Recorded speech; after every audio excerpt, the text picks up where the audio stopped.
ओम मुनित्रयं नमस्कृत्य तदुक्तिः परिभाव्य च वैयाकरणसिद्धान्तकौमुदीयं विरच्यते। सर्वेभ्यः श्रोतृभ्यः नमः। गतपाठे अस्माभिः यद्यत् पठितं तद् एकवारं स्मरामः। वैयाकरणसिद्धान्तकौमुदी इत्याख्यस्य ग्रन्थस्य तत्र संज्ञाप्रकरणे वयं भवामः। अस्य प्रकरणस्य तत्र 28 पाठः गतपाठः प्रवृत्तः। तस्मिन् 28 पाठे अस्माभिः तत्र ऋलुवर्णयोः मिथः सावर्ण्यं वाच्यम् इति किञ्चन वार्तिकं पठितं। तत्र ऋ अपि च लृ इत्यनयोः वर्णयोः तुल्यास्य प्रयत्नं सवर्णम् इत्यनेन सूत्रेण सवर्णसंज्ञा न भवति। तयोः उच्चारणस्थानसाम्य भेदात् अथवा उच्चारणस्थानसाम्यस्य असत्वात् अथवा उच्चारणस्थानस्य असाम्यत्वात् अर्थात् भिन्नं भिन्नम् उच्चारणस्थानम् अनयोः भवति। तथापि सवर्णसंज्ञा अपेक्षिता इति कृत्वा वार्तिकेन अनुक्तायाः अपि सवर्णसंज्ञायाः विषये अत्र उक्तं विधानं कृतं। तत्रैव विशिष्टः विग्रहः ऋलुवर्णयोः इत्यस्य पदस्य पठितः, किञ्च वार्तिकस्य लक्षणम् अपि अस्माभिः पठितं। तत्र उक्तानुक्तदुरुक्तानां चिन्ता यत्र प्रवर्तते तं ग्रन्थं वार्तिकं प्राहुः वार्तिकज्ञाः विचक्षणाः इत्यनेन वार्तिकेन। अतः वार्तिकविषये अपि ज्ञातं। ततः परं तत्र एतावता द्विविधं सावर्ण्यं पठित्वा, द्विविधं सावर्ण्यं नाम तुल्यास्य प्रयतनं सवर्णमित्येकं सावर्ण्यं, ऋलुवर्णयोर्मिथः सावर्ण्यं वाच्यम् इति वार्तिकं च यद् वर्तते, आभ्यां तत्र शास्त्राभ्यां यत् सावर्ण्यम् उक्तं तत् सावर्ण्यं सर्वविधमपि पुरस्कृत्य वयं पश्यन्तः स्मः यत् केषुचित् स्वरेषु केषुचिच्च व्यञ्जनेषु मिथः सवर्णसंज्ञा प्राप्यमाणा वर्तते। परन्तु सा सवर्णसंज्ञा नापेक्षिता। अतः तस्याः सवर्णसंज्ञायाः यद्यपि प्राप्तेः परिहारः पश्चात् करिष्यते, परन्तु सवर्णसंज्ञा कथं प्राप्यमाणा अस्ति इत्यत्र प्रचलति कश्चन विचारः। तत्र अकारहकारयोरिकारशकारयोर्ऋकारशकारयोर्लुकारसकारयोश्च मिथः सावर्ण्ये प्राप्ते इत्येषा पङ्क्तिः अस्ति व्याख्यायमाना। तत्रापि अकारहकारयोः इति यत् पदं प्रथमं वर्तते अस्याः पङ्क्तेः, तस्याः पङ्क्तेः व्याख्यानम् अस्माभिः गतपाठे पठितं। ततश्च अकारस्य हकारेण सावर्ण्यं परिशिष्यते इति भावः इति गतपाठस्य अन्तिमा पङ्क्तिः अस्माभिः व्याख्यायाः पठिता। गतपाठे एषा अन्तिमा पङ्क्तिः व्याख्यायाः पठिता। तदिदानीं नवविंशः पाठः अथवा 29 पाठः आरभ्यते। तत्र अस्याः एव पङ्क्तेः नाम अकारहकारयोरिकारशकारयोः इति या पङ्क्तिः, तस्याः पङ्क्तेः अग्रे अस्माभिः समन्वयनं क्रियते। सा पङ्क्तिः आरब्धा अपि किञ्चित् आसीत्। इकारशकारयोः तत्र सर्वैः सह एतैः पदैः सह अन्ते विद्यमानेन पदत्रयेण मिथः सावर्णे प्राप्ते इति पदत्रयेण सम्बन्धः वर्तते। अतः इकारशकारयोः मिथः सावर्णे प्राप्ते कथं सावर्ण्यं प्राप्तं भवति इति चेत् तत्र कथयति व्याख्याता। तत्र पश्यन्तु, तालुस्थानविवृतप्रयत्नसाम्यात्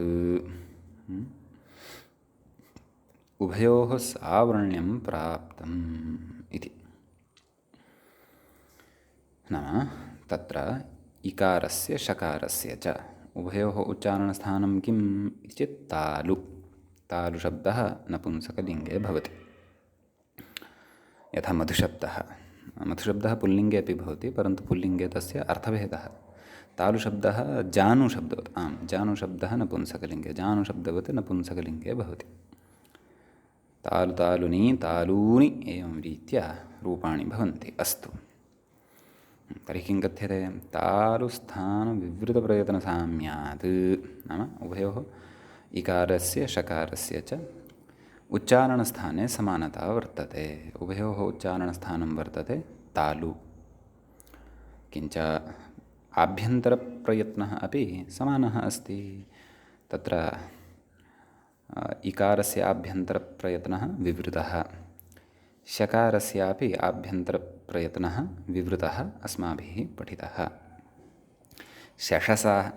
शशसः ऊष्माणः इति तत्र च अचस्वराः, अतः तत्र सूत्रं पठितमासीत् अस्माभिः, विवृतम् ऊष्मणां स्वराणां च। शवर्णः ऊष्मवर्णः भवति, ईवर्णः तत्र विवृतवर्णः भवति, ईवर्णः तत्र स्वरवर्णः भवति। अतः उभयोः अनयोः तत्र ऊष्मणः स्वरस्य च, नाम ऊष्मवर्णस्य शकारस्य इकारस्य च प्रयत्नः विवृतः एव भवति। अतः प्रयत्नस्यापि उभयोः साम्यं वर्तते। अतः उभयोः सावर्ण्यं प्राप्तम् इति कथयति व्याख्याता। ततः परं पश्यन्तु, कथयति इकारस्य चकारेण, इकारस्य च वर्गेण यकारेण च न सावर्ण्यप्रसक्तिः इति। इचु यशानां तालु इत्युच्यते खलु। नाम इकारस्यापि चवर्गस्यापि यकारस्यापि उच्चारणस्थानं किम् इति चेत् तालु इति। परन्तु तथापि एतेषां मिथः, नाम इकारस्य चवर्गेण अपि च यकारेण सह सावर्ण्यस्य प्रसक्तिः नाम सावर्ण्यस्य विद्यमानता न भवति। कुतः? अग्रे कथयति, इकारस्य विवृतत्वात् चवर्गस्य स्पृष्टत्वात् यकारस्य ईषत्स्पृष्टत्वाच्च।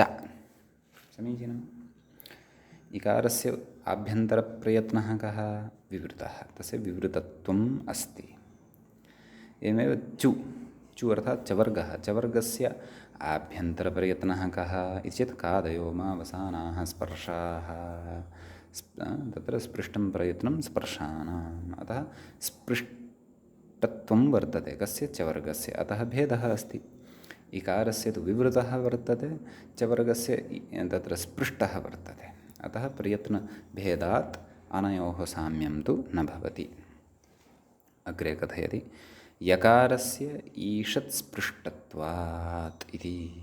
अत्र यवर्णः वर्तते, एवं किल।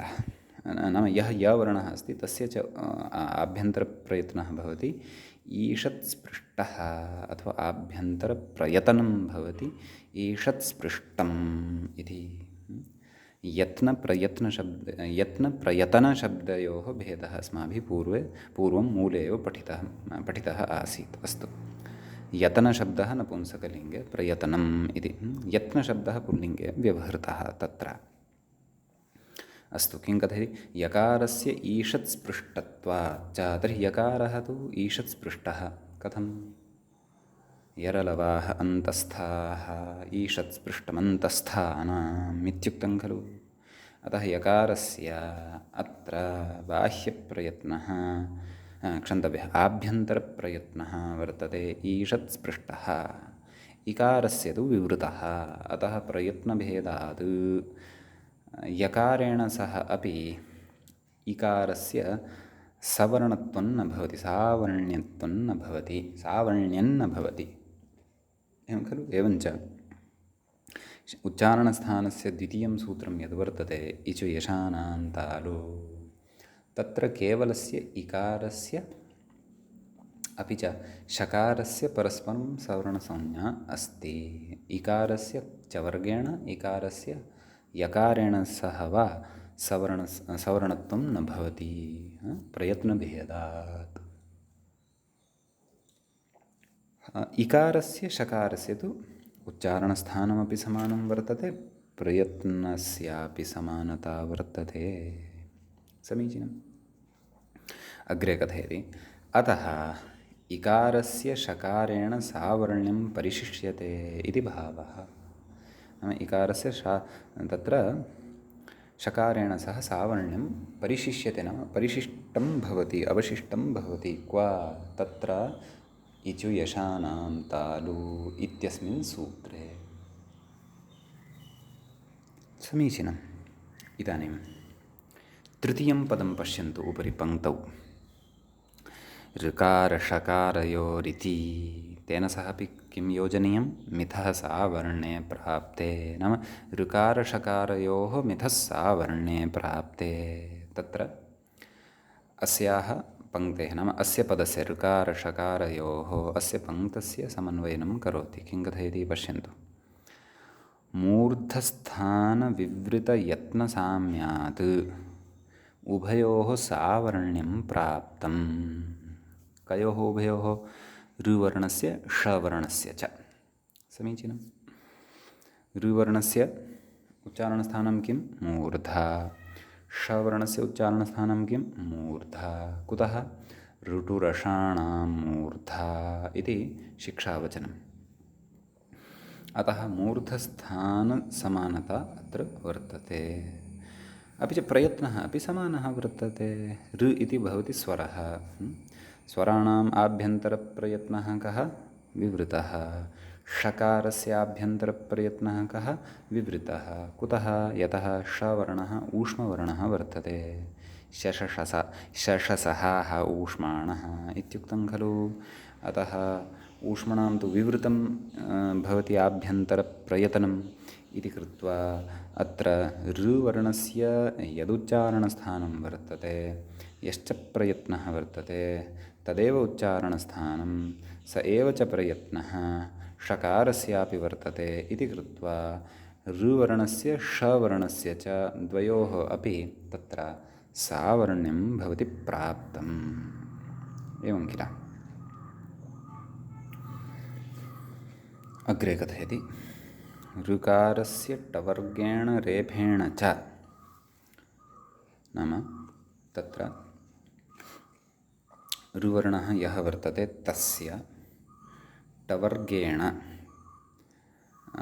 नाम ऋटुरुषाणां मूर्धा इत्यस्मिन् शिक्षासूत्रे टवर्गः अपि पठितः खलु, रेफः अपि पठितः, ऋटुर। तर्हि ऋकारस्य टवर्गेण रेफेण च न सावर्ण्यप्रसक्तिः, नाम सावर्ण्यस्य प्रसक्तिः अत्र न भवति, समानता न भवति, सवर्णसंज्ञा न भवति। कुतः न भवति? तदग्रे कथयति। ऋकारस्य विवृतत्वात्, ऋवर्णस्तु अस्ति विवृतप्रयत्नवान्, टवर्गस्य स्पृष्टत्वात्, कादयो मावसानाः स्पर्शाः, टवर्गः स्पृष्ट आभ्यन्तरप्रयत्नयुक्तः वर्तते। रेफस्य ईषत् स्पृष्टत्वाच्च। समीचीनं।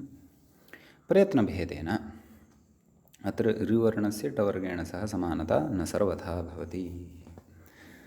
यतः ऋवर्णः विवृतप्रयत्नवान्, टवर्गस्तु स्पृष्टप्रयत्नवान्। एवं रेफः अपि अन्तस्थः भवति। रलवाः अन्तस्थाः, ईषत् स्पृष्टमन्तस्थानाम् इत्युक्तेः रेफस्य ऋवर्णस्य रेफस्य च मिथः तत्र सवर्णसंज्ञा न भवति। समीचीनं। कथयति अग्रे, अतः ऋकारषकारयोः सावर्ण्यं परिशिष्यते इति भावः। नाम ऋवर्णस्य शवर्णस्य च मिथः सावर्ण्यम् अवशिष्टं भवति। नाम सावर्ण्यम् अनयोः अत्र अस्मिन् शिक्षासूत्रे परिशिष्टं भवति। अन्यैः वर्णैः सह तु ऋवर्णस्य सवर्णसंज्ञा नास्ति। समीचीनम्। एवमेव रेफस्य अपि च अस्यापि सवर्णसंज्ञा न भवति खलु टवर्गस्य प्रयत्नभेदात्। एवमेव प्राक्तनविचारेषु अपि एवमेव अवगन्तव्यं। समीचीनम्। अस्तु, इदानीम् अग्रे किं कथयति? व्याख्याता क्व इङ्गितं करोति मूले इति चेत् कथयति लुकारसकारयोरिति। मूले उक्तं खलु लुकारसकारयोः, अत्रापि तद् योजनीयमेव। मिथः सावर्णे प्राप्ते, नाम लु वर्णः यः वर्तते, लुक् इत्यस्मिन् सूत्रे द्वितीयः स्वरः,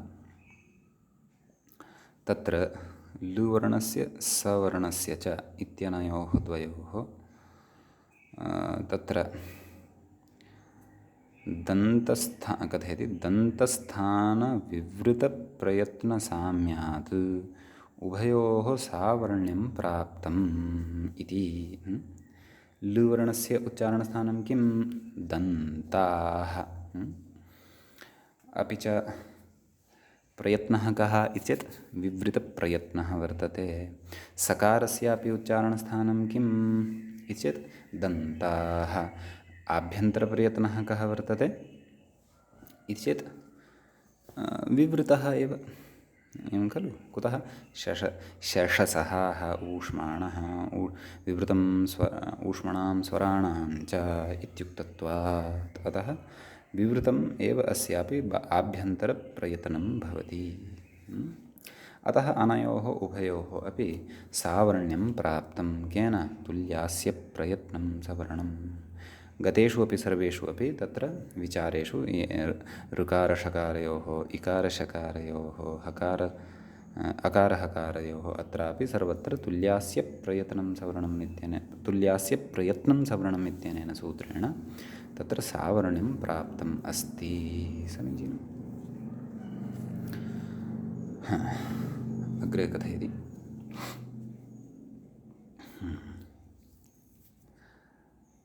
लुकारस्य तवर्गेण लकारेण च न सावर्ण्य प्रसक्तिः। तत्र लुतुलसानां दन्ताः इत्यस्मिन् सूत्रे लुवर्णस्य सकारेण सह समानता वर्तते, परन्तु तस्मिन्नेव शिक्षासूत्रे अपरः यः पठितः तवर्गः, यस्य उच्चारणस्थानं तत्र दन्ताः इत्येव, अपि च इतोपि यः पठितः लकारः, यस्य च उच्चारणस्थानं दन्ताः इत्येव, तत्र उच्चारणस्थानसाम्ये केवले सवर्णसंज्ञा न भवति। कुतः? प्रयत्नभेदः वर्तते। कथयति अग्रे लुकारस्य विवृतत्वात् लुवर्णस्य विवृतत्वं वर्तते। तवर्गस्य स्पृष्टत्वात् तवर्गस्तु कादयोमावसानाः स्पर्शाः इति नियमानुसारं तस्य बाह्यप्रयत्नं स्पृष्टं वर्तते। समीचीनम्। अग्रे कथयति लकारस्य ईषत्स्पृष्टत्वाच्च। लकारेण सह अपि लुवर्णस्य सवर्णता नास्ति। कुतः? लु इति तु स्वरः, अतः स्वरत्वात् तस्य आभ्यन्तरप्रयत्नः विवृतः। लु इति तु तत्र अन्तस्थवर्णः वर्तते, एवं खलु। यरलवाः अन्तस्थाः, ईषत्स्पृष्टमन्तस्थानाम् इति शिक्षानियमानुसारं लकारस्य आभ्यन्तरप्रयत्नः ईषत्स्पृष्टः भवति। अतः प्रयत्नभेदकारणात् लुकारस्य लकारस्य च सवर्णसंज्ञा न भवति, परन्तु लुकारस्य लकारस्य तु मिथः सवर्णसंज्ञा, क्षन्तव्य, लुकारस्य सकारस्य तु मिथः सवर्णसंज्ञा भवत्येव इत्युच्यते। समीचीनम्। अग्रे कथयति अतः लुकारस्य सकारेण सावर्ण्यं परिशिष्यते। नाम लुवर्णः यः वर्तते तस्य लुवर्णस्य सकारेण सह सावर्ण्यं तत्र लुतुलसानां दन्ताः इत्यस्मिन् सूत्रे परिशिष्टं भवति इति। अन्येषां वर्णानां तस्मिन् सूत्रे मिथः सावर्ण्यं नास्ति, परन्तु लुवर्णस्य सवर्णस्य तु सावर्ण्यं प्राप्तं वर्तते इति। समीचीनम्। एवञ्च एतावता अस्माभिः दृष्टं यद् वर्णानां तत्र स्वराणाम् अपि च व्यञ्जनानां कथं तत्र परस्परं उच्चारणस्थानसाम्यकारणात् अपि च तत्र किमित्युच्यते प्रयत्नसाम्यकारणात् तत्र बहुषु केषुचित् स्वरेषु अपि च केषुचित् व्यञ्जनेषु मिथः सावर्ण्यं प्राप्यमाणं वर्तते। तुल्यास्य प्रयत्नं सवर्णम् इत्यनेन सूत्रेण सवर्णसंज्ञा प्राप्यमाणा अस्ति इति। समीचीनम्। अस्तु, तर्हि अग्रे कथयति, व्याख्यातारम् अनुसरन्तु। किं कथयति पश्यन्तु। एवं प्राप्ते प्रतिषेधति इति। एवं रीत्या सवर्णत्वे प्राप्ते तस्य सवर्णत्वस्य प्राप्तस्य तत्र निषेधं करोति, नाम प्रतिषेधं करोति। अत्र सवर्णत्वं नापेक्षितम्, अतः प्रतिषेधः तत्र सूत्रकारेण स्वयमेव उक्तः वर्तते। अतः तदर्थं सूत्रारम्भः क्रियते। किं तत् सूत्रम् इति चेत् अग्रे कथयति, नाज्झलौ इति। तत्र न इति एकं पदं भवति सूत्रे, पदच्छेदः अस्माभिः द्रष्टव्यः। न इति अव्ययपदं भवति।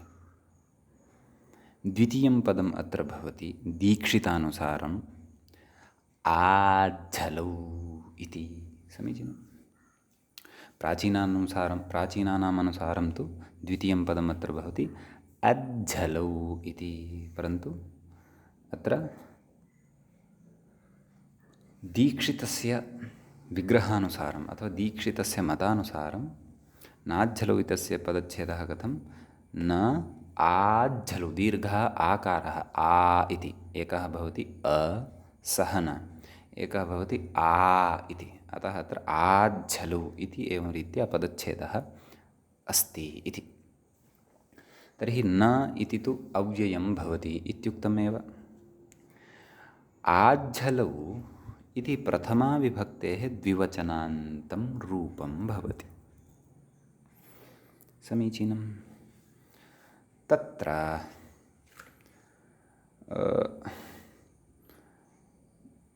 गतसूत्रात् तुल्यास्य प्रयत्नं सवर्णम् इत्यस्मात् सूत्रात् तत्र सवर्णम् इत्यस्य अनुवर्तनं भवति। तद्विषये व्याख्याता स्वयमेव मूले स्पष्टीकरिष्यति। अतः वयमिदानीं व्याख्यातुः क्रमम् अनुसरन्तः अग्रे गच्छामः। किं कथयति, आसहितः अच् आच्, मूले व्याख्याता कथयन् अस्ति। आसहितः अच् आच् अर्थात् सूत्रे तत्र अज्झलौ इत्यस्य विग्रहः कर्तव्यः खलु अस्माभिः। तत्र आदौ यस्य विग्रहे यस्य पदस्य अपेक्षा भवति तत्पदम् आदौ बोधयन् अस्ति। आसहितः अच् आच्, कथम् आसहितः अच् आच् इति भवति? सहितः इति पदं क्व गतम् इति चेत् कथयति, शाकपार्थिवादित्वात् सहितशब्दस्य लोपः। अस्माभिः मुखनासिकावचनोनुनासिकः इति सूत्रपठनवेलायां मुखसहिता नासिका इति यः विग्रहः कृतः तत्र उत्तरपदलोपत्वेन सहित इति शब्दस्य लोपः यथा कृतः तद्वद् अत्रापि आसहितः आच् एवं रीत्या यदा विग्रहः क्रियते तदा शाकपार्थिवादीनां सिद्धये उत्तरपदलोपस्योपसङ्ख्यानम् इति अग्रे पठिष्यते यद्वार्तिकं तेन वार्तिकेन अत्र सहित इति पदस्य लोपः भवति। किम् अवशिष्यते? आ अच् मेलनेन सवर्णदीर्घः भवति, आच् इति आयाति। समीचीनं। सः च अग्रे व्याख्यातारं पश्यन्तु। सः च हल् च आझलौ। सः कः इति चेत् आसहितः अच् यः वर्तते सः आच्, अपि च हल् च यः वर्तते हल्। अनयोः अत्र किं भवति? इतरेतरयोगद्वन्द्वसमासः भवति। यतः रामश्च कृष्णश्च रामकृष्णौ तद्वद् आत् च नैव आच् च हल् च आझलौ इति। तत्र आझलौ इत्यत्र यदा तत्र पृथक् पृथक् पदद्वयं भवति खलु, आच् अपि च हलौ, आच् अपि च हल्। अनयोः यदा समासः क्रियते तदा च इत्यस्य स्थाने ज इति श्रूयते, हल् इत्यस्य हकारस्य स्थाने झ इति श्रूयते। इति एतादृशस्य सन्धेः स्पष्टता क्व भविष्यति इति चेत् मया पूर्वमपि उक्तमस्ति, अधुनापि वदामि। सन्धिप्रकरणे तत्र झयोः अन्यतरस्याम् इति सूत्रं पठिष्यते। वाग्घरि इत्यादीनि रूपाणि साधयिष्यन्ते। तत्र एतत् सन्धिकार्यं पठिष्यते। एवमेव ऊकालोज्झ्रस्वदीर्घप्लुतः इत्यत्रापि मया उक्तमासीत्। तत्र विद्यमानं सन्धिकार्यमपि तत्रैव अग्रे गत्वा पठिष्यते। समीचीनम्। अस्तु, तर्हि सः च स च अर्थात् सः च विसर्गलोपः वर्तते। तत्र विसर्गलोपः इति न, परन्तु सोर्लोपः वर्तते। तां लोपव्यवस्थां वयम् अग्रे पठिष्यामः। अस्तु, तर्हि स च हल् च आझलौ इति खलु उक्तं। नाम इति व्याख्यात्रा विग्रहः दर्शितः। कस्य? आझलौ इत्यस्य। अग्रे किं कथयन्नस्ति? तुल्यास्य सूत्रात्, नाम तुल्यास्य प्रयत्नं सवर्णम् इति सूत्रात् सवर्णम् इत्यनुवर्तते, सवर्णम् इत्यस्य अनुवर्तनं भवति इत्यर्थः। अग्रे किं कथयति पश्यन्तु। तच्च पुंलिङ्गद्विवचनान्ततया विपरिणम्यते। नाम सवर्ण इति यदा अनुवर्तते, सवर्णम् इति तत्र नपुंसकलिङ्गे अस्ति यदि, तर्हि तस्य अत्र यदा अनुवर्तनं भवति तर्हि अनुवर्तनसमये अथवा अनुवर्तनानन्तरं वा अथवा अनुवर्तनेन अत्र प्राप्नुवन् सः सवर्णशब्दः पुल्लिङ्गतया अपि च द्विवचनान्ततया विपरिणम्य अत्र आयाति। नाम तत्र तु नपुंसकलिङ्गे श्रूयते सवर्णं, परन्तु अत्र तस्य द्विवचनान्ततया अपि च पुल्लिङ्गान्ततया अथवा पुल्लिङ्गतया तस्य अत्र ग्रहणं भवति। तदपि सर्वं व्याख्यानादेव। अतः एव तत् अझलौ इत्यस्य विशेषणत्वेन अत्र आगत्य तिष्ठति। तद् वयं द्रक्ष्यामः अग्रे। अस्तु, कथयति? पुल्लिङ्गद्विवचनान्ततया विपरिणम्यते। तदाह किमाह? मूले पश्यन्तु। आकारसहितः अच् इत्यादिना, मूले पश्यन्तु, आकारसहितः अच् आच्।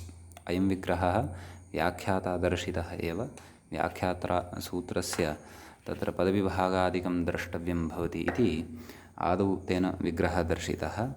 अयमपि विग्रहप्रदर्शनपूर्वकं सूत्रार्थस्य वर्णनं कुर्वन् अस्ति। कः? तत्र ग्रन्थकारः कथयति? आकारसहितः अच् आच्, अर्थात् आसहितः अच् आच् इत्येव अत्र अवगन्तव्यं। यद्यपि तत्र न अझलौ, समीचीनं, न अज्झलौ एवं रीत्या पदच्छेदः यदि क्रियते तदापि न अज्झलौ इत्यनयोः द्वयोः मध्ये सवर्णदीर्घे सति नाज्झलौ इत्येव लभ्यते न वा? एवं किल? तथापि तत्र दीक्षितेन तत्र आ इत्यस्यापि कश्चन प्रश्लेषः क्रियते। प्रश्लेषविषये अग्रे व्याख्यानं करिष्यते, तस्य शब्दस्य अग्रे प्रयोगः अपि करिष्यते, व्याख्यात्रा अथवा मूले एव करिष्यते। अर्थात् अत्र अज्झलौ इत्यत्र अचः पूर्वम् आ इत्यस्य अतिरिक्तः पाठः मन्यते। केन? दीक्षितेन। सः तत्र एतत् सर्वं तद् दीक्षितः मुनित्रयसम्मतम् एव कथयति। तत् कथं कथयति तत् अग्रे अस्माभिः ज्ञास्यते। यद्यपि अचः के अथवा अच् कः इति चेत् स्वरसमुदायः, हल् कः इति चेत् व्यञ्जनसमुदायः। तर्हि अचां हलाम् एव खलु मिथः मिथः तत्र सवर्णसंज्ञा प्राप्ता आसीत्। यच्च अस्माभिः अकारः हकारयोः इत्यादि पङ्क्तौ पठितं, तर्हि तत्र हलां स्वराणां च मिथः सवर्णसंज्ञायाः निषेधाय न अज्झलौ इत्येव खलु वाक्यस्य पर्याप्तता। नाम एवम् इति पदद्वयस्य एव तत्र पर्याप्तता अस्ति खलु। कुतः आसहितः अच् आच् इति उक्त्वा तत्र नाज्झलु न आज्झलु, तत्र आज्झलु इति उक्त्वा आकारसहितः अच् आच् भवति। सः आच् च हल् च आज्झलौ इत्येवं रीत्या अत्र पदच्छेदः वर्तते इति कुतः बोध्यते? कुतः तत्र अच् च हल् च अज्झलौ इति न बोध्यते? आज्झलौ इति तत्र प्रतिपादने अथवा एवं रीत्या विग्रहस्य कथने किं तत्र स्वारस्यम् इति चेत् तत्र अयं विषयः अस्माभिः अणुदित्सवर्णस्य चाप्रत्ययः इति अग्रिमं यत् सूत्रं पठिष्यते तस्य सूत्रस्य तत्र अन्ते अयं विचारः अत्र अस्य नाम अणुदितसवर्णस्य चाप्रत्ययः इति सूत्रस्य अन्ते अस्य विचारस्य स्पष्टीकरणम् अस्माभिः करिष्यते। अस्तु, सद्यः तु ग्रन्थकारः कथं नाज्झलौ इत्यस्य विग्रहं कुर्वन्नस्ति अस्माभिः तावदेव द्रष्टव्यम् अस्ति। अत्र प्रयोजनं किं नाम अच् इत्यस्मात् पूर्वम् आकारस्य पाठं कृत्वा सवर्णदीर्घत्वेन आज्झलौ इति वचनस्य च प्रयोजनं तु अस्माभिः पश्चात् ज्ञास्यते। अस्तु, तर्हि किं कथयति?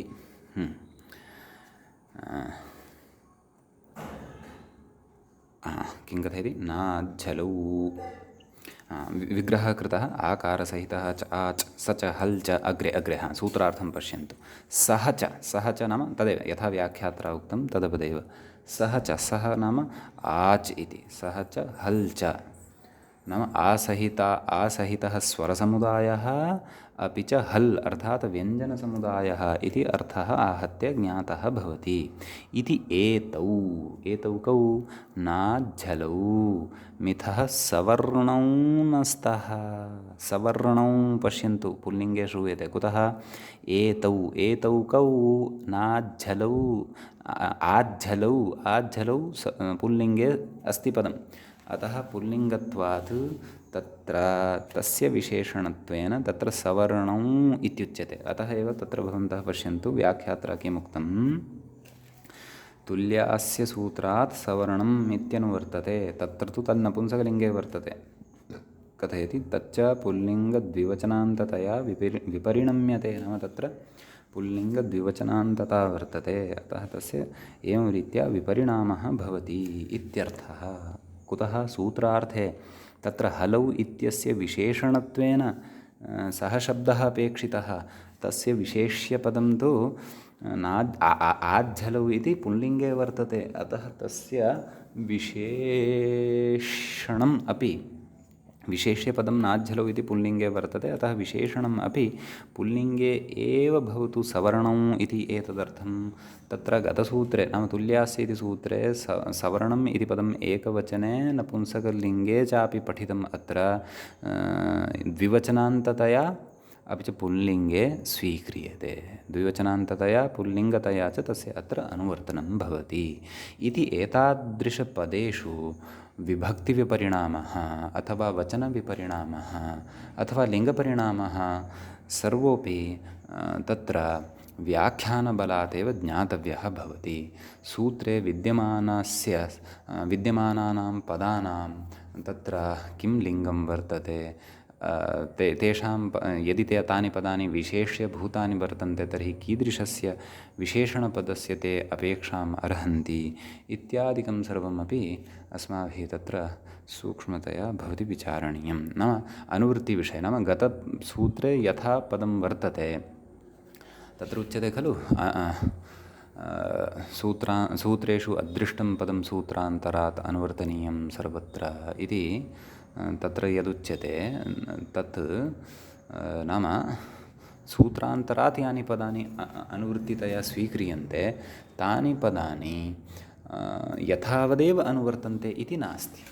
तत्तु अग्रिमसूत्रे विद्यमानानि पदानि तेषां लिङ्गं विभक्तिः वचनं कथम् अस्ति तैः पदैः सह एकवाक्यता स्यात् तत्र अनुवृत्तिपदानाम्। अतः तदर्थं तत्र तेषां विभक्तिवचनादीनां विपरिणामस्य तत्र काचित् परिपाटिः अस्ति, अथवा विभक्तिवचनादीनां विपरिणामं कृत्वा तेषाम् अनुवृत्तिस्वीकारस्य काचित् परिपाटी वैयाकरणानां वर्तते। अतः गतसूत्रे तु सवर्णम् आसीत्, अत्र सवर्णौ इति कथं जातम् इति तत्र यदि शङ्का जायेत तर्हि तस्य समाधानत्वेन इदमेव अत्र व्याख्यानात् अपेक्षानुसारं तेषां विभक्तिवचनविपरिणामः क्रियते। समीचीनम्। तर्हि अस्तु, सूत्रार्थः दृष्टः। सूत्रार्थेन अस्माभिः ज्ञातं किं ज्ञातं यत् आसहितः यः वर्तते अच् अर्थात् स्वरसमुदायः तस्य, अपि च यः वर्तते हल् अर्थात् व्यञ्जनसमुदायः तस्य च परस्परं सवर्णसंज्ञा न भवति। समीचीनम्। एवं तर्हि पश्यन्तु, अस्माभिः पूर्वं यद्यद् पठितं नाम अकारहकारयोः, इकारशकारयोः, ऋकारशकारयोः, लुकारसकारयोः अनयोः सावर्ण्यं प्राप्तम् आसीत् खलु, तस्य सावर्ण्यस्य निषेधः जातः नाज्झलौ इत्यनेन। अकारहकारयोः अकारः अस्ति स्वरः, हकारः अस्ति हल्, इकारशकारयोः इकारः अस्ति अच् अर्थात् स्वरः, शकारः अस्ति हल् अर्थात् व्यञ्जनम्। एवं ऋकारशकारयोः ऋकारः स्वरः, शकारः व्यञ्जनम्। एवञ्च लुकारसकारयोः लुवर्णः स्वरः, सवर्णः व्यञ्जनम्। अतः अनयोः मिथः तत्र सावर्ण्यं न भवति नाज्झलौ इति निषेधात्। समीचीनम्। अस्तु, अग्रे पश्यामः किं कथ्यते। व्याख्यातारं पश्यन्तु किं कथयति ननु किमर्थोऽयं प्रतिषेधः इत्यतः आह। नाम अयं निषेधः, अयं प्रतिषेधः कुतः, किमर्थः, किन्निमित्तः इति चेत् कथयति तत्र। नाम एषः निषेधः अपेक्षितः, कुतः अपेक्षितः तत्र कथयति अग्रे। तेनेत्यादि यणादिकन्नेत्यन्तम् अर्थात् मूले गत्वा तेन इत्यतः आरभ्य, पङ्क्तौ यत्र तेन इति पठितं ततः आरभ्य यणादिकन्न इत्यन्तं वाक्यं पठन्तु इति व्याख्याता कथयन्नस्ति इत्यर्थः। पश्यन्तु, मूले किमुक्तं, सूत्रार्थानन्तरं मूले किमुक्तं तत् पश्यन्तु। तेन दधीत्यस्य हरति शीतलं षष्ठं सान्द्रम् इत्येतेषु परेषु यणादिकन्न इत्युच्यते। समीचीनं कथयति। अग्रे व्याख्याता अस्याः पङ्क्तेः अर्थं स्वयमेव बोधयिष्यति। पश्यन्तु, तेन अर्थात् तेन प्रतिषेधेन, समीचीनम्, आदिना सवर्णदीर्घसङ्ग्रहः, आदिशब्दः पठितः खलु वाक्ये, क्व पठितः? तेन दधीत्यस्य हरतिशीतलं षष्ठं सान्द्रम् इति एतेषु परेषु यणादिकन् आदि आदि यणादि यणादिकम् इत्यस्मिन् पदे आदिशब्दः पठितः खलु।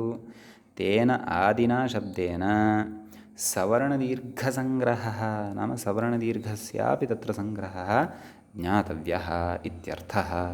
समीचीनम्। एवञ्च अत्र एवं रीत्या अस्माभिः तत्र पङ्क्तेः सामान्यः अर्थः दृष्टः, विशिष्टार्थः तु अधुना द्रष्टव्यः। किं कथयति व्याख्याता? पश्यन्तु अग्रे। दधीति, दधि इत्यस्य इत्युक्तं खलु मूले, दधीत्यस्य अर्थात् दधि इत्यस्य। अग्रे कथयति इकारस्य, दधि इति इकारस्य नाम दधि इत्यत्र विद्यमानः वर्तते यः इकारः, तस्य इकारस्य हकारे षकारे सकारे च परे इको यणचि इति यणादेशः शीतलम् इत्यत्र षकारे परे सवर्णदीर्घश्च न भवति इत्यर्थः। एवमुक्तं खलु। अस्तु, पङ्क्तिः अवगता वा? अस्तु, अवगता चेत् उत्तमं, नावगता चेत् बोधयामि। पश्यन्तु, शृण्वन्तु। दधि इत्यस्य यः इकारः, तस्य इकारे तस्मात् इकारात् परः यदि हकारः भवति, षकारः भवति, सकारः भवति, तदा इको यणचि इत्यनेन यणादेशः न भवति इत्यर्थः। न भवति इत्यर्थः इत्यनेन सम्बन्धः यणादेशः एतदनन्तरं, यणादेशः एतदनन्तरं विद्यमानां पङ्क्तिं तु पश्चात् व्याख्यास्यामः, परन्तु न भवति इत्यर्थः इति वाक्यांशं यणादेशः एतदनन्तरं योजयन्तु। पुनः पङ्क्तिम् एवं पठन्तु। पश्यन्तु। दधि इत्यस्य इकारस्य हकारे षकारे सकारे च परे इको यणचि इति यणादेशः न भवति इत्यर्थः। समीचीनम्। अस्तु, तर्हि एकमेकं पश्यामः।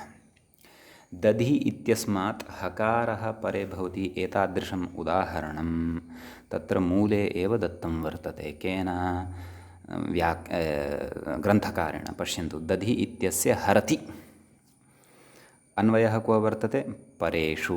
तत्र एकवचनत्वेन अन्वयः भविष्यति। हरति शब्दे परे इत्यर्थः। समीचीनं। तर्हि स्वीकुर्वन्तु स्थितिं। दधि हरति इति अस्ति स्थितिः। इदानीं यदि तत्र अकारहकारयोः सवर्णसंज्ञा अभविष्यत् तर्हि दधि इत्यस्मात् परे हरति इत्यस्य यः हकारः वर्तते सः हकारः तत्र सवर्णसंज्ञाबलात् अज्धर्मवान् अपि अस्ति। तुल्यास्य प्रयतनं सवर्णम् इत्युक्तं खलु। अतः तस्य अच्त्वम् अपि अस्ति।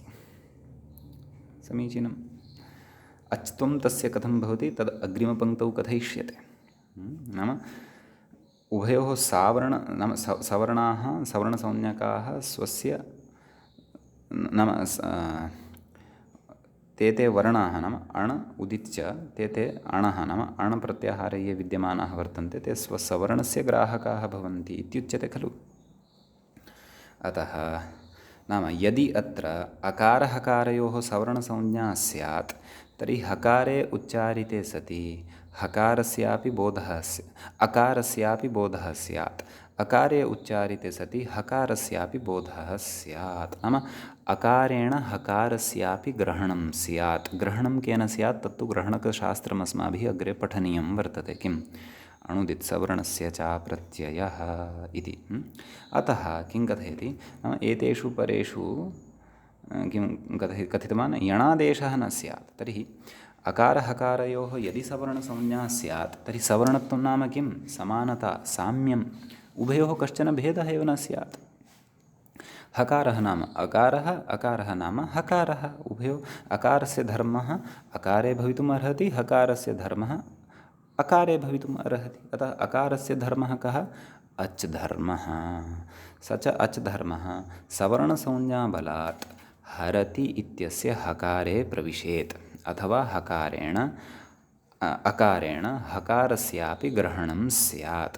अकारेण यदि हकारस्यापि ग्रहणं स्यात् तर्हि अयं हकारः अपि सवर्णसंज्ञाबलात् अच् प्रत्याहारे अन्तर्भवेत्।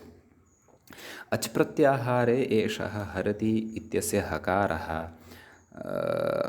अन्तर्भूतः यदि तर्हि अत्र इको यणचि इत्यस्य प्रवृत्तिः स्यात्। कुतः? यतः इदानीं सवर्णसंज्ञाबलात् हकारः अपि अच् अस्ति, अकारेण हकारस्यापि सवर्णसंज्ञाबलात् ग्रहणसामर्थ्यात्, एवं किल।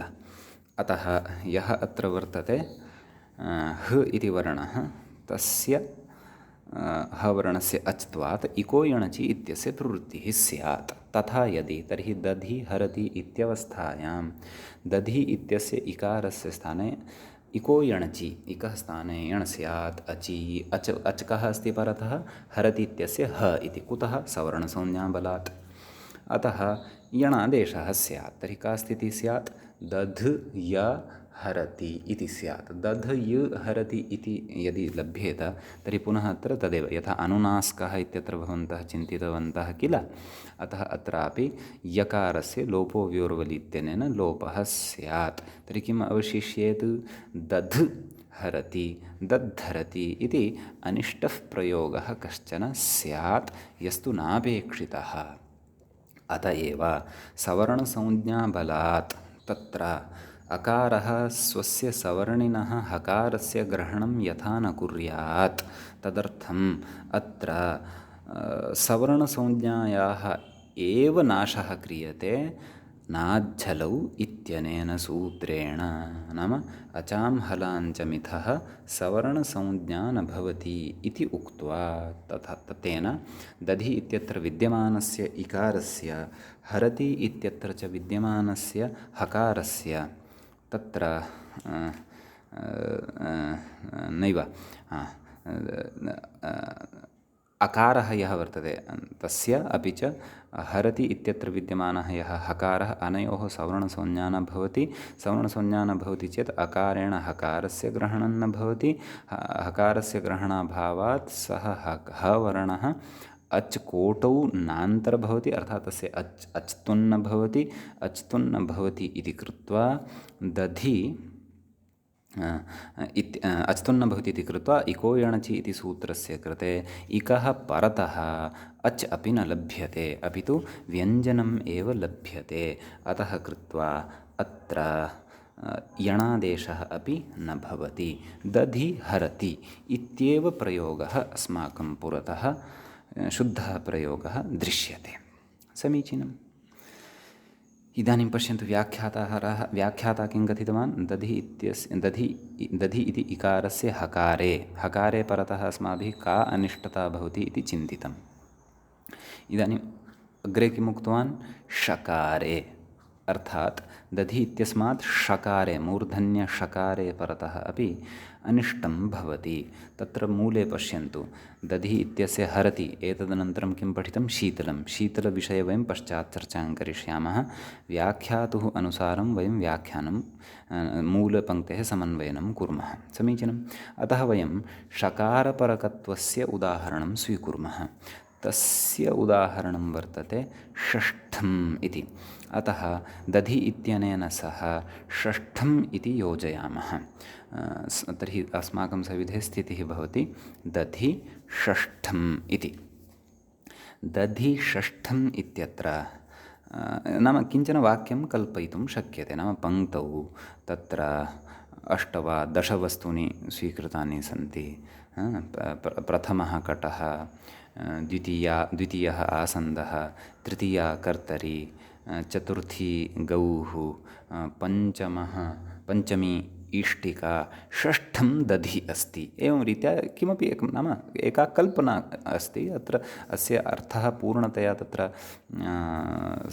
सर्वेषु प्रसङ्गेषु सार्थक्यं भजेत इति नास्ति, परन्तु तत्र कश्चन शब्दः अत्र केवलः स्वीकृतः वर्तते। तत्र नाम सन्ध्यर्थं नाम अत्रत्य विचारस्य अवगमनार्थं। समीचीनम्, अस्तु। तर्हि दधि षष्ठम् इति अस्ति स्थितिः। अस्माभिः पूर्वं किं पठितं, तत्र कथं सावर्ण्यं प्राप्तं भवति इति चेत् पश्यन्तु, अकारहकारयोः इकारशकारयोः ऋकारषकारयोः इति पठितं खलु। ऋकारषकारयोः तृतीयपदे पठितम् आसीत्। तर्हि अत्रापि दधि षष्ठम् इत्यवस्थायां परतः यः वर्तते ष इति वर्णः, तस्य षकारस्य अपि च ऋवर्णस्य मिथः सवर्णसंज्ञा स्यात् यदि नाज्झलु इति प्रतिषेधः न स्यात्। अनयोः मिथः सवर्णसंज्ञा यदि स्यात् तर्हि ऋवर्णस्य अपि च षवर्णस्य तत्र नाम ऋवर्णेन तत्र सावर्ण्यबलात् षकारस्यापि ग्रहणं स्यात्। कुतः? यथा अभेदः खलु, सवर्णसंज्ञा अस्ति खलु, अतः ऋवर्णात् ऋवर्णस्य षवर्णस्य च सवर्णसंज्ञाबलात् ऋवर्णात् षवर्णस्यापि ग्रहणं स्यात्। तर्हि षवर्णः अपि तत्र अच् प्रत्याहारे अन्तर्भूयात्। कुतः? यतः ऋवर्णः अच् प्रत्याहारे अन्तर्भवति इति कृत्वा तत्र दधि षष्ठम् इत्यत्रापि दधि इत्यस्य इको यणचि इत्यनेन सूत्रेण अचि षकारे परतः, नाम अच् यः अस्ति ष इति तस्मिन् परतः दधि इत्यस्य इकारस्य तत्र यण स्यात्। दध् य षष्ठम्, यकारस्य लोपोव्योर्वल् इत्यनेन लोपे सति दध्षष्ठम् इति किमपि अनिष्टं प्रयोगम् अस्माकं सविधे लभ्येत। तद् अनिष्टं सः अनिष्टः प्रयोगः यथा न स्यात् तथा तत्र नाज्झलौ इत्युच्यते। नाम अचां हलां तु परस्परं सवर्णसंज्ञा न भवति। अतः अत्रापि षष्ठम् इत्यत्र विद्यमानः वर्तते यः हल् ष इति, अपि च दधि इत्यत्र विद्यमानः अपि च ऋवर्णः च यः वर्तते तस्य ऋवर्णस्य षवर्णस्य च मिथः सवर्णसंज्ञा न भवति इति कृत्वा ऋवर्णेन षवर्णस्य ग्रहणम् अपि न भवति इति कृत्वा प्रकृते इको यणचि इति परतः व्यञ्जनमेव पश्यति, न तु स्वरं पश्यति, अर्थात् न तु अचं पश्यति। अतः अत्र दधि षष्ठम् इत्येव प्रयोगः भवति। अत्र अनिष्टं यणकार्यं न प्रवर्तते। अतः नाज्झलौ इति निषेधः अपेक्षितः। समीचीनम्। अग्रे व्याख्यात्रा किमुक्तं पश्यन्तु। षकारे इत्यस्य उदाहरणं दृष्टं, तस्यामेव पङ्क्तौ अग्रे पश्यन्तु किमुक्तं। सकारे इत्युक्तं। सकारे इति उक्तं खलु, तस्य उदाहरणं पश्यन्तु मूलपङ्क्तौ किं भवितुमर्हति इति चेत् सकारादिपदं तत्र किं पठितं, सान्द्रम् इति।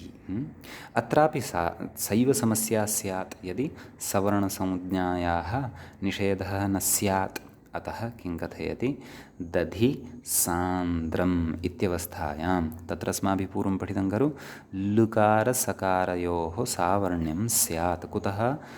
स्थानसाम्यात् प्रयत्नसाम्यात् च। यतः लुवर्णस्य सवर्णस्य च उच्चारणस्थानमपि समानं वर्तते, अपि च तत्र प्रयत्नसमानता अपि वर्तते। तथा चेत् लुवर्णेन सावर्ण्यबलात् अथवा सवर्णसंज्ञाबलात् सुवर्णस्यापि ग्रहणं स्यात्। एवं किल, यथा सावर्ण्यम् अस्ति, अतः सवर्णस्यापि ग्रहणे सति तत्र सवर्णस्यापि अच् प्रत्याहारे अन्तर्भावः स्यात्। कुतः? लु इत्यनेन यदि तस्य ग्रहणं स्यात् तर्हि नाज्झलौ इति निषेधः यदि न स्यात् तर्हि सवर्णसंज्ञा बलात्। समीचीनम्। अतः तत्र स इति अपि अचि अन्तर्भूयात्। अतः सकारस्य अचि अन्तर्भावबलात् तत्र स अपि अच्, नाम स अपि अच् सम्पद्येत् इति कृत्वा तत्र इको यणचि इति सूत्रस्य प्रवृत्तिः स्यात्। क्व? दधि सान्द्रम् इत्यत्र। समीचीनं। सान्द्रम् इत्यपि एकं पदं वर्तते, तस्यापि अर्थविशेषः वर्तते। भवन्तः कोशेषु तस्य अर्थं द्रष्टुं शक्नुवन्ति। अतः नाम द्रवभूतस्य पदार्थस्य एव कश्चन गुणविशेषः अस्ति, तदर्थं सान्द्रम् इति प्रयोगः उच्यते। भिन्नार्थेषु अपि भवितुम् अर्हति, क्लेशो नास्ति तत्र। अस्तु, एवं तर्हि दधि सान्द्रम् इत्यत्र इको यणचि इत्यनेन यदि पूर्ववत् यण् स्यात् तर्हि तदेव यकारलोपे सति दत्सान्द्रम् इति किमपि अनिष्टः प्रयोगः अस्माकं पुरतः लभ्येत। तन्मा भूत् इत्येतदर्थं तत्र उच्यते नाच्छलौ। अचां हलां च मिथः सवर्णसंज्ञा मा भूत् न भवतु। अतः अत्र सकारस्य लुवर्णस्य च अथवा लुवर्णस्य सवर्णस्य च सवर्णसंज्ञायाः अभावे इको यणचि इत्यस्य सूत्रस्यापि प्रवर्तनं न भवति। कुतः? सवर्णसंज्ञायां सत्याम् एव कश्चन स्वरः स्वस्य अथवा कश्चन वर्णः स्वस्य सवर्णिनः ग्रहणं कर्तुं शक्नोति। समीचीनम्। अतः एवं रीत्या तत्र ज्ञातव्यम्। अतः किं पश्यन्तु, इदानीम् अधः आगत्य व्याख्यातुः पङ्क्तिं पुनः पश्यन्तु, भवतां पूर्णतया बोधः स्यात्। किं कथयति? दधि इत्यस्य इकारस्य, नाम दधि इति शब्दस्य यः इवर्णः वर्तते तस्य हकारे षकारे सकारे च परे इको यणचि इति यणादेशः न भवतीत्यर्थः।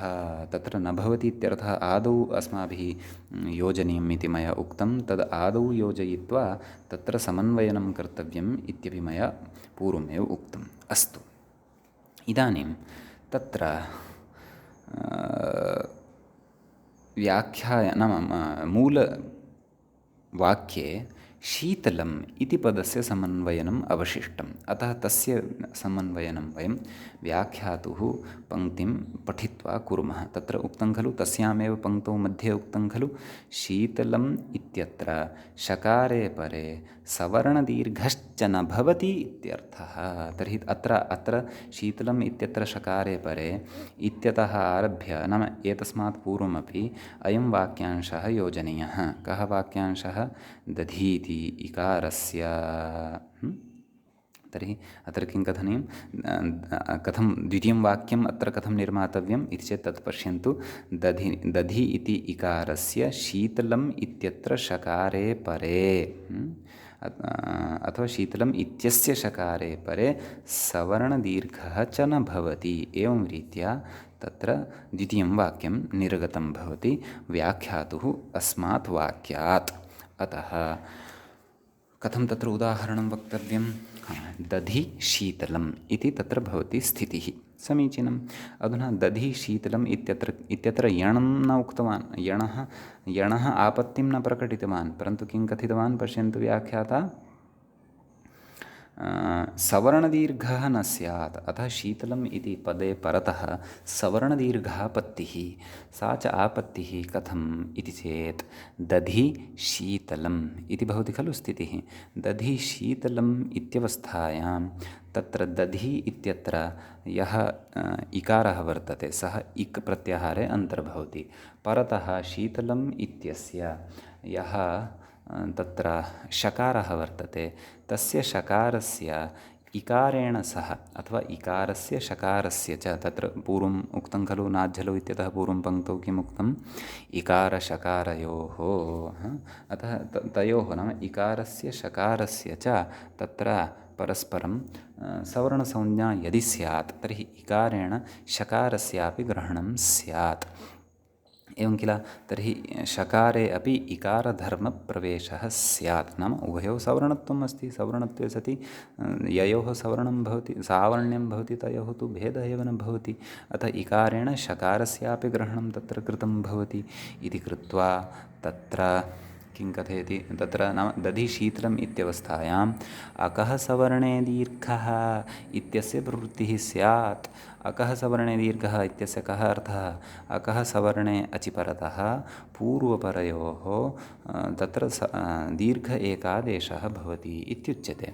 तर्हि अत्रापि दधि इत्यत्र वर्तते इकारः, ततः परतः श इति यः वर्तते सः अपि तस्मिन्नपि इकारधर्मस्य प्रवेशः स्यात् कुतः सावर्ण्यबलात् अथवा सावर्ण्यबलात् तत्र इकारशकारयोः अभेदात् सः शकारः इकाररूपः एव स्यात् ततः अत्र सवर्णदीर्घः स्यात् इकारशकारयोः मध्ये सवर्णदीर्घः यदि स्यात् तर्हि द्वयोः स्थाने इ इत्यस्य दीर्घः भेदः आगच्छेत् दीर्घः यदि अस्य स्थाने आगतः तर्हि दधीशीतलम् इति रूपं न भविष्यति अपि तु दधीतलम् इति रूपं भविष्यति तच्च रूपम् अनिष्टं रूपम् समीचीनं परन्तु नाज्झलौ इति यदि सूत्रं वर्तते तर्हि तु क्लेशः एव नास्ति तर्हि तत्र दधिशीतलम् इत्यवस्थायाम् इकारस्य शकारस्य च सवर्णसंज्ञायाः निषेधः एव भवति